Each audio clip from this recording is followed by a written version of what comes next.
पाकिस्तान बांगलादेशच्या सेकंड ओडियामध्ये तुम्ही पाहिलंच की काय कॉन्ट्रोवर्सी झालेत आणि सगळ्या पूर्ण सोशल मीडियावरती त्या व्हायरल झालेल्या आहेत.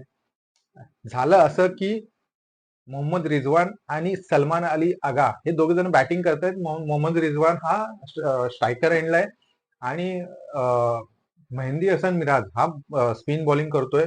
त्यांनी बॉल टाकला रिझवानला आणि रिझवाननी स्ट्रेट मारला बॉल, तो बॉलरकडे गेला आणि बॅट्समन जो सलमान अली आगा आहे त्यांनी क्रीज ऑलरेडी सोडलेली आणि तुम्ही बघू शकता की दोघांमध्ये टक्कर झाली बॉलर आणि बॅट्समन मध्ये.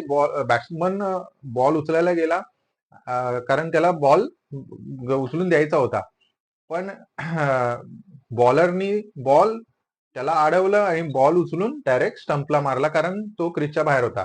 बघा आता ह्यामध्ये बघायला गेलं तर हे प्रॉपर क्रिकेट नाहीये. तुम्हाला माहिती आहे की क्रीज तो बॅट्समन बॉल उचलून देतोय. माझ्या मते, तुम्हाला काय वाटतं तुम्ही कमेंटमध्ये शेअर करू शकता, पण माझ्या मते असं वाटतंय की जर बॅट्समन बॉल उचलून देतोय बॉलरला तर बॉलरनीही थोडासा आपला स्पोर्ट्समनशिप तिथे दाखवायला पाहिजे होती. पण तुम्ही नेहमी बघताच की पाकिस्तान बांगलादेशला भाऊ भाऊ समजतं, चांगलं समजतं, पण शेवटी बांगलादेशने काय केलं.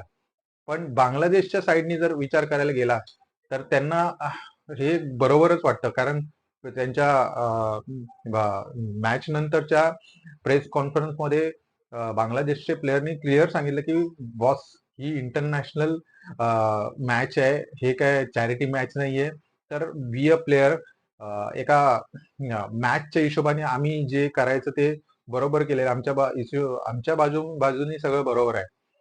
तर तुम्हाला काय वाटतं ह्या विषयावरती की बॉलरनी बॉल मारायला पाहिजे होता की नाही मारायला पाहिजे होता, याच्यामध्ये चुकी कोणाची आहे?